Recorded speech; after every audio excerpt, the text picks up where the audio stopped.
এসএসসির সামনে বর্তমানে এখন চাকরিহারা শিক্ষকরা আন্দোলন করছে। একই রকমভাবে এর আগেও প্রাইমারির চাকরি প্রার্থীরা এরকম আন্দোলন করেছিল। 2-3 দিন বাদে তাদের কিন্তু মাঝ রাতে সেখান থেকে তুলে দিয়েছিল। তো আমরা জানি না সকালে সবাই উঠে কি দেখতে পারবে, যে তারা অবস্থান চালিয়ে যেতে পারছে না, তাদের তুলে দেওয়া হচ্ছে, সেটা আমরা জানি না। আর আমাদের প্রাইমারির যে দুর্নীতির যে মামলাগুলো রয়েছে, প্রাইমারির 32,000 যে কথায় কথায় বলা হচ্ছে 32,000 মামলা, সেটা আসলে 32,000 নয়। 32,000টা সিঙ্গেল বেঞ্চে উঠে এসেছিল ঠিকই, কিন্তু সেটা কমে যাবে এবং সেটা আবার বাড়তেও পারে, পুরো প্যানেলটার বেসিসেও হতে পারে। একদম স্লো নেটওয়ার্ক দেখাচ্ছে আমার, জানি না কি শুনতে পাচ্ছ। আর সুমন রয় বলছে শুনতে পাচ্ছি। যাই হোক, বলি আগে প্রাইমারিটা নিয়ে একটু বলি, তারপরে আমরা এসএসসিতে আসবো, তারপরে আপার প্রাইমারি কিছু অল্প করে বলবো। প্রাইমারির যে 32,000-এর মামলাটা, সেটা মূলত যে কারণগুলোর জন্য বাদ দিয়েছে দেখতে পেয়েছো, যে সেখানে অ্যাপটিটিউড টেস্ট, যার জন্য নম্বর বরাদ্দ ছিল, সেই টেস্টটা ঠিকভাবে নেওয়া হয়নি। এক্ষেত্রে এটা যে ঠিকভাবে নেওয়া হয়নি এটা প্রমাণিত হয়ে গেছে, এটা কিন্তু আর পাল্টানোর জায়গা নেই। কারণ অনেক পরীক্ষককে ডেকে কোর্টে রেকর্ড করিয়ে নেওয়া হয়েছে যে তাদের কোনো গাইডলাইন দেওয়া হয়নি যে এরকম একটা টেস্ট নিতে হবে। অনেকেই জানতো যে শুধুমাত্র ইন্টারভিউতেই 10, অনেকেই পরীক্ষাই নেয়নি, অনেকেই পরীক্ষা সম্পর্কেই জানে না। তো অ্যাপটিটিউড টেস্টটা নিয়ে যে একটা গোলমাল আছে সেটা কিন্তু প্রমাণিত হয়ে গেছে। পাশাপাশি যে বিষয়টা নিয়ে আলোচনা হয়নি, সংরক্ষণ নীতি, যে কারণে আজ পর্যন্ত প্যানেলটা প্রকাশ করছে না। 2016-তে যে নিয়োগটা হলো, সেই নিয়োগের প্যানেলটা প্রকাশ করতে এত কোথায় বাধা, এবং এখানে আশ্চর্যজনকভাবে কিছু শিক্ষকরা এই প্যানেল প্রকাশের বাধা দিয়েছিল। এই যে দুর্নীতি ঢাকার যে চেষ্টা, এটা পরবর্তীকালে কিন্তু তাদেরও পস্তাতে হতে পারে। প্যানেল প্রকাশ করতে এত বাধা কিসের ছিল? বারবার কোর্ট চেয়েছে, বহুবার বহু মামলায় চেয়েছে, বিভিন্ন আলাদা আলাদা বিচারপতি চেয়েছেন, তবুও প্যানেলটা প্রকাশ করা হয়নি। অবশেষে নতুন সভাপতি আসার পরে আমরা দেখতে পেলাম যে কোর্টের অর্ডারে একটা ব্রেকআপ লিস্ট প্রকাশ করা হলো, যেখানে যারা যারা চাকরি করছে তাদের নাম এবং সমস্ত ডিটেলস দেওয়া রয়েছে। কিন্তু সেটা কিন্তু প্যানেল নয় কোনো। প্যানেল আমাকে পুরো জেলা ওয়াইজ প্রকাশ করা উচিত ছিল, সংরক্ষণ নীতি মেনে। এবং পরবর্তীকালে তারা আরও একটা লিস্ট প্রকাশ করেছে, যে লাস্ট এমপ্যানেল ক্যান্ডিডেটদের প্যানেল, মানে নামগুলো প্রকাশ করেছে জাস্ট। সেইটা দেখলেও বুঝতে পারবেন যে সেখানে সংরক্ষণ নীতি কতটা নিয়ে ছেলেখেলা হয়েছে। নিয়মের যে 2016-র যে নিয়ম রয়েছে, সেই নিয়ম দেখিয়ে রিজার্ভেশনের একটা মামলা হয়েছিল, সেটাতে তারা কোনোভাবে জিতেছিল, কারণ তখন তথ্য মামলাকারীদের কাছে ছিল না, তারা দেখাতে পারেনি, সেজন্য জিতেছিল। কিন্তু সেইগুলো কিন্তু খাটবে না। লাস্ট এমপ্যানেলদের যে লিস্ট প্রকাশ করেছে পর্ষদ এই নতুন সভাপতিরা আসার পরে, সেখানে দেখা যাচ্ছে সব আনরিজার্ভড। লাস্ট একদম যারা চাকরি পেয়েছে সব আনরিজার্ভ। এটা কি করে হয়? কোন যুক্তিতে হয়? কোন নিয়মে হয়? আমার SC, ST, OBC A, OBC B সেই সময় যারা ছিল, এগুলো কি কেউ চাকরি পায়নি? বলছে শেষ পর্যন্ত যারা যারা চাকরি পেয়েছে সবাই আনরিজার্ভ। প্রত্যেকের ক্যাটাগরি দেখানো হচ্ছে যে লাস্ট এমপ্যানেল হিসাবে তারা আনরিজার্ভ। এটা কখনো হতে পারে? তাহলে এসসি, এসটি যাদের শূন্য পদগুলো কোথায় গেল? এই যে একটা ছেলেখেলা হয়েছে, এটা কিন্তু ভুগতে হবে। এবং এটা যদি ফাইনালি যখন রায় হয়ে যাবে, সেই রায়ে কিন্তু আমরা নতুনরাও ভুগবো, এবং সেখানে আমরা কোনো লাভ পাবো না। এসএসসিতে একটা যে প্রশ্ন আসছে যে সেখানে নতুনরাও হয়তো সুযোগ পেতে পারে, আবার নাও পেতে পারে, এটা কিন্তু এখনো ধোঁয়াশা আছে। এমন নয় যে নতুনরাও পেয়ে যাবে একদম পুরো 100%।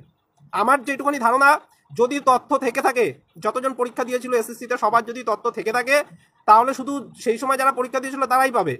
আর যদি তথ্য না থেকে থাকে তাহলে সবাইকে দিতে হবে, কিছু করার নেই। তো আমাদের প্রাইমারির অর্ডারটা কিন্তু সেরকম হয়নি। প্রাইমারিতে যে 32,000-এর কথাটা উঠে এসেছিল, তাতে কিন্তু স্পষ্টভাবে বলা ছিল 2014 টেট পাসটাই সেখানে অংশগ্রহণ করবে, যারা আনট্রেন সেই সময় তারা অংশগ্রহণ করবে বয়সের ছাড় নিয়ে। তো আমাদের কোনো অ্যাকচুয়ালি লাভ হবে না তাতে। তো সেই 32,000 সংখ্যাটা অনেক কমে যাবে, কারণ সেখানে অ্যাপটিটিউড টেস্টের কথা বলেছিল।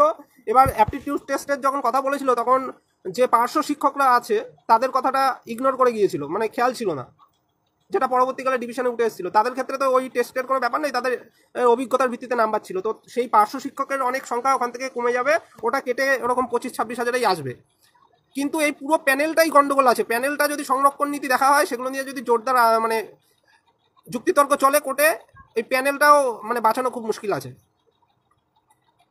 অনেকে এই মামলাগুলো কি করতে চায়, অনেকে যে মেন্টেমেল মানে অনেক দিন বাদে মামলা করেছে, কেটে কেটে যাচ্ছে, অনেক দিন বাদে মামলা করেছে, সেই বিষয়ে বাদ দেওয়ার একটা চেষ্টা করে, যে অযোগ্যরা মামলা করেছে এতদিন বাদে, সেই সব নানা বেরিয়ে আসবে, সেই যুক্তি খাটবে না এসএসসির মতো। তো প্রাইমারির ওটা কি হবে বলা যাচ্ছে না, পুরো প্যানেলও ঘেটে যেতে পারে যদি না ঠিকভাবে তারা প্রোটেস্ট করতে পারে। এবং এখনও বলবো যারা শিক্ষক রয়েছেন, প্রাইমারি শিক্ষক, তারা এখনও এই দুর্নীতির সাথে আপোষ না করে যেটা সত্য কথা সেটার সাথে বলুন এবং পর্ষদে গিয়ে চাপ দিন বা কোর্টে সেইভাবে লড়ুন। কোর্টে সমস্ত কিছু লুকানোর চেষ্টা করলে কিন্তু ভুগতে হবে। লাস্ট এমপ্যানেল যে লিস্ট বেরিয়েছিল সেখানে কোন যুক্তিতে শুধু আনরিজার্ভরা চাকরি পেল শেষ পর্যন্ত? লিস্টটা আমি আজকের রাতে বা কালকেই আমি প্রকাশ করব। সেখানে কিভাবে এরা মানে সব আনরিজার্ভ কিভাবে হলো, এসসি এসটি এরা কোথায় গেল, সবাইকে কেন জেনারেলের মধ্যে ঢুকিয়ে দেওয়া হলো? এই প্রশ্নগুলো তো দিতে হবে। হ্যাঁ, নিয়মে ছিল একটা কাউন্সিলিংয়ের প্রসেস, সেই যুক্তিতর্ক খাটবে না, তাহলে নিয়মটাই পুরো বাদ হয়ে যাবে। এই হচ্ছে প্রাইমারির অবস্থা। প্রাইমারি মামলা প্রত্যেকে জানো যে আজকে মেনশন হয়েছে, সেটা সামনের সপ্তাহ থেকে শুনানি শুরু হতে পারে।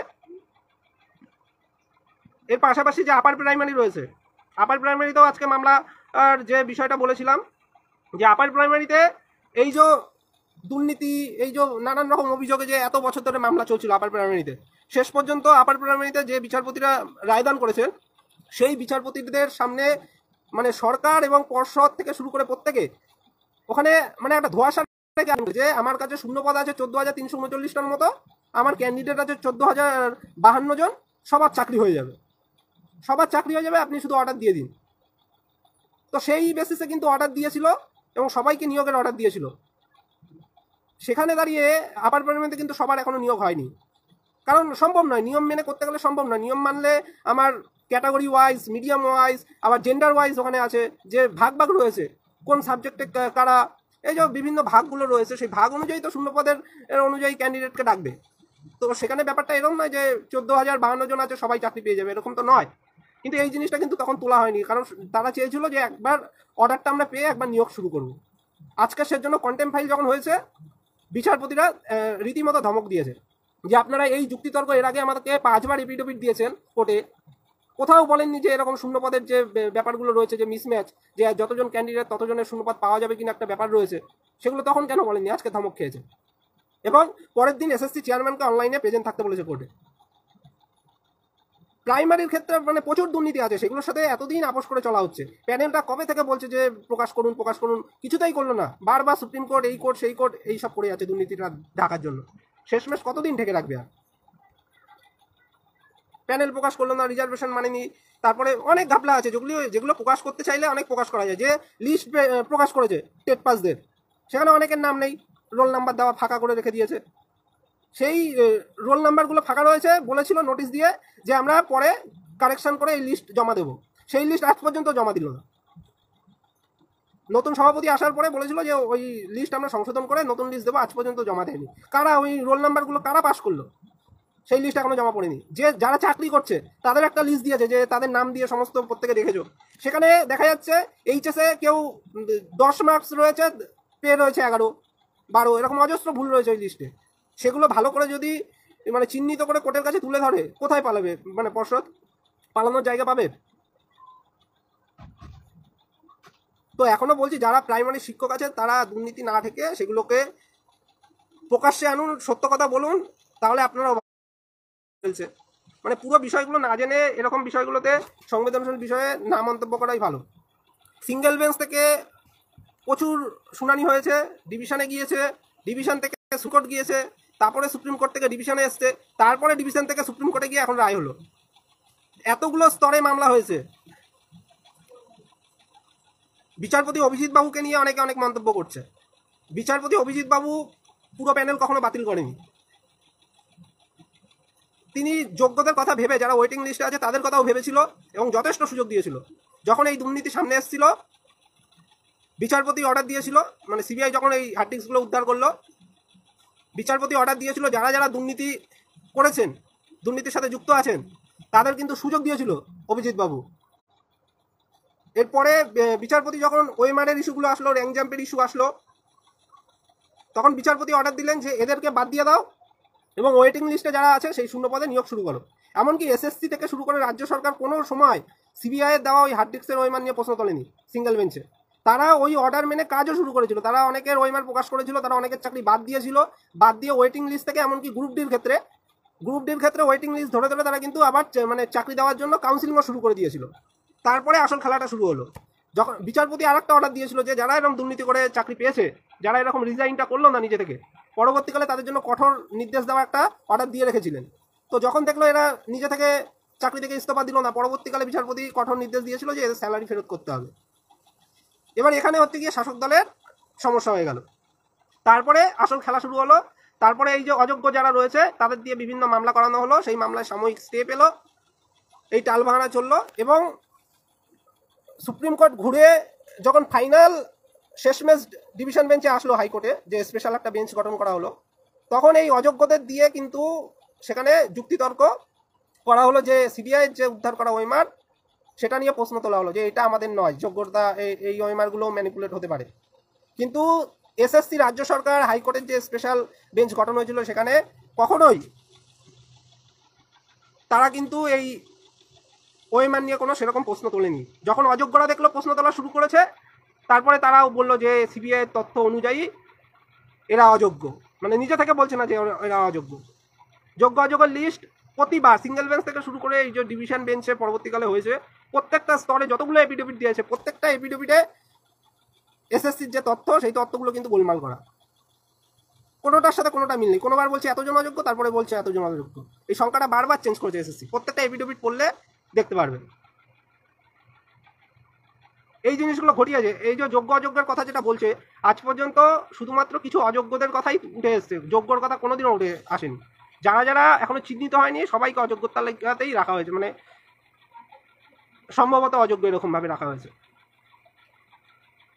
এসএসসির যে ডিভিশন বেঞ্চের যে জাজমেন্ট আছে, জাজমেন্টে পড়বেন এসএসসি প্রত্যেকবার নিজের স্ট্যান্ড জানিয়েছে এবং রাজ্য সরকারও জানিয়েছে যে আরও যে দুর্নীতি নেই আমরা চিহ্নিত করতে পারছি না। তাহলে এরকম যদি কারো স্ট্যান্ড থাকে সেই প্যানেল কোনোদিনও বাঁচে? লেখা রয়েছে জাজমেন্টে উল্লেখ করে। রাজ্য সরকারেরও স্ট্যান্ড তাই, এসএসসিরও স্ট্যান্ড তাই। তারা স্বীকার করে নিয়েছে যে আরও এর মধ্যে দুর্নীতি আছে, আমরা সেটা আইডেন্টিফাই এখনো করতে পারিনি। এটা তারা স্বীকার করে নিয়েছিল এবং অর্ডার কপিতে সেটা লেখাও রয়েছে। এপিডেভিট দিয়েও তারা জানিয়েছিল যে সোফার, মানে এখন পর্যন্ত আমি এতগুলো আইডেন্টিফাই করেছি আপাতত, এবং সেই আইডেন্টিফাই নিজে থেকে করেনি আমার, সেগুলোও লেখা রয়েছে জাজমেন্টে। মামলাকারীরা যে দুর্নীতিগুলো সামনে এনেছে, কোর্ট যে দুর্নীতিগুলো সামনে এনেছে, সেই দুর্নীতির উপর ভিত্তি করে তারা সেই সংখ্যা দিয়েছে। এমনকি এই ওএমআর ইস্যু, র্যাঙ্ক জাম্প এগুলো বাদ দিলেও আউট অফ প্যানেল, মানে যারা কোনো প্যানেলেই নেই তাদেরও চাকরি দিয়ে দিয়েছিল অনেককে। এবার সেই সংখ্যাটাও গোলমাল আছে। এসএসসি টোটাল কতজনকে সুপারিশপত্র দিয়েছে চাকরির জন্য তারও কোনো ঠিক ঠিকানা নেই, তারও তথ্য এসএসসি বারবার এপিডেভিটে এলোমেলোভাবে দিয়েছে। হাইকোর্টেই দুটো তথ্য দিয়েছে যার কোনো মিল নেই। কতজনকে সুপারিশ করেছে তার তথ্যই এসএসসি দিতে পারছে না। একই রকমভাবে বোর্ডের তথ্য আলাদা, সেখানে প্রায় 2000-এর মতো ডিফারেন্স বেরিয়ে গেছে যে সুপারিশ করেনি অথচ নিয়োগপত্র পেল কী করে এতজন। সুপ্রিম কোর্টে পর্যন্ত এই নিয়ে কোনো কিছু সঠিকভাবে জমা দেয়নি, কোনো তথ্যভিত্তিক জমা দেয়নি। একদম শেষ, মানে শুনানি শেষ হয়ে যাওয়ার পরে যে লাস্ট এফিডেভিট দিয়েছে সেখানে জাস্ট এক লাইন লিখেছে যে বোর্ড যেগুলো অ্যাপয়েন্টমেন্ট লেটার দিয়েছে সেগুলো নাকি নন জয়নিংগুলো ধরে এবং এসএসসি নন জয়নিংগুলো বাদ দিয়ে সুপারিশপত্র হিসাব দিয়েছে, কিন্তু তাতেও গোলমাল রয়েছে, সেই সংখ্যাতেও হিসাব ধরলে গোলমাল হচ্ছে। তো শুধুমাত্র যে এই ওএমআর ইস্যু, ওএমআর প্রকাশ করে দিলে তালিকা কখনো মিটবে না, এসএসসি যতক্ষণ না সঠিকভাবে দেবে। এসএসসি কতজনকে সুপারিশ করেছে আর বোর্ড কতজনকে চাকরির লেটার দিয়েছে তার মধ্যে অনেক গোলমাল রয়েছে হিসাবে, সেগুলো এপিডেভিটগুলো পড়লে বুঝতে পারবেন। আর প্যানেলের পরে নিয়োগ এইসব তো রয়েছে। আসল সমস্যাটা ওখানে নেই, আসল সমস্যা ছিল এই যে টাকা ফেরতের অর্ডারটা, সেখানে সেজন্য এই গোলমালটা পাকিয়ে দেওয়া হয়েছে। সুপ্রিম কোর্টেও অযোগ্যরা গিয়ে বললো যে সিবিআইয়ের উদ্ধার করা সেই ওএমআরগুলো সঠিক কিনা সেই নিয়ে প্রশ্ন তুলে দিল, যেগুলো লিখে দিয়েছে প্রধান বিচারপতিও, যে ওএমআরগুলো সঠিক কি সঠিক না সেগুলো সব ক্রিমিনাল কোর্টে পরবর্তীকালে দেখা যাবে। এই কোর্টের জন্য যতটা উঠে আসছে ততটাই গ্রহণযোগ্য। 65B সার্টিফিকেট রয়েছে, এমনকি যে দুটো সংস্থা দায়িত্বে ছিল তাদের থেকে উদ্ধার করার ডেটা মিলে গেছে, ম্যাচ করে গেছে। সিবিআই পর্যন্ত বলে দিয়েছিল যে এদের ডেটা ম্যাচ আছে, মামলাকারীরাও বলেছিল, কিন্তু অযোগ্যরা মানতে চায়নি এবং বোর্ড তাদের সাপোর্ট দিয়েছে, সরকার সাপোর্ট দিয়েছে, সেজন্য সবটা বাদ হয়েছে, কিছু করার নেই। আরটিআই এর রিপ্লাই দিচ্ছিল যখন, তখন রিপ্লাই দিচ্ছে যে আমাদের স্টোর থেকে আমরা রিপ্লাই দিচ্ছি, আরটিআই এর ওএমআর আগের দিন পোস্ট করেছিল। পরবর্তীকালে বলছে না না ওটা আমাদের স্টোর বলতে আমরা সিবিআই থেকে যে তথ্য পেয়েছিলাম সেখান থেকে দিচ্ছি। তো সেগুলো তো সুপ্রিম কোর্ট লিখে দিয়েছে জাজমেন্টে। কত কি মানে ডিফারেন্স হচ্ছে, তথ্যভিত্তিক আলোচনা পরে করব, এগুলো জাস্ট নর্মাল কথা বললাম। আমাদের প্রাইমারি কি হবে অনেকে জিজ্ঞাসা করছিলেন, এবার প্রাইমারিতে আসে। প্রাইমারি আমাদের নিয়োগ সম্পর্কিত। প্রাইমারিতে দেখুন এখন যে 2022-এ যে নিয়োগটা শুরু হয়েছিল সেই নিয়োগে এখন একটা জটিলতা আছে। 20-22-দের নিয়োগ করতে হবে, 20-22 ব্যাচ যারা ছিল, এবং এনআইএসের ডিএলএড যারা ছিল তাদের কিন্তু নিয়োগ করতে হবে, সুপ্রিম কোর্ট বলেছে। এবার 20-22-এর অনেকগুলো মামলা আমাদের ডিভিশন বেঞ্চে আবার পেন্ডিং আছে। তাদের কীরকম মামলা? তাদের মামলাটা হচ্ছে আপডেট বিষয়, তারা ট্রেনিং আপডেট করতে চায়। ট্রেনিং আপডেটে মানে বহুত মামলা হয়েছিল। বিষয়টা কীরকম? 20-22 হিসাবে প্রথমে ফর্ম ফিল আপ করলো, এবার ডিভিশন বেঞ্চ যখন 20-22 বাদ দিয়ে দিল তখন তারা আবার মামলা করলো যে আমাদের বিএড ডিগ্রি আছে, বিএড ইউজ করতে দেওয়া হোক। তারা রায় পেলো এবং বিএড দিয়ে তারা আবার ফর্ম ফিল আপ মানে পরীক্ষায় বসলো নিয়োগে। তারপরে যখন সুপ্রিম কোর্ট থেকে বিএড বাদ হয়ে গেল এবং সুপ্রিম কোর্টে 20-22টা, আশা করি সেই মামলা শুনানি শেষে তারপরে 20-22 এবং এনআইএস নিয়ে পর্ষদ হয়তো ভাববে, এবং এই ভাবনাটাও কিন্তু সঠিক নিয়ম মেনে করতে হবে। যারা যারা জয়েনিং লেটার পেয়েছে প্রত্যেকে কিন্তু সাবজেক্ট টু আউটকাম জয়েনিং পেয়েছিল 2022-এর নিয়োগে। থেকে যদি বেশি মার্কস কারোর থাকে তারা জয়েনিং পাবে, শেষেরগুলো বাদ দিয়ে করতে হবে, এই বিষয়গুলো রয়েছে। তারপরে ওবিসি যারা রয়েছে, হ্যাঁ স্লো কানেকশন দেখাচ্ছে, মামলা শুরু হয়ে যাচ্ছে, তাই আমরা টেনশনে আছি। আর আমরা আন্দোলনের জন্য আজকের মামলায় গিয়েছিল সুভাষদা কোর্টে, তো সেখান থেকে অর্ডার পেলে আমরা আন্দোলন এমনিও করব, মামলার অর্ডার নিয়েও করব।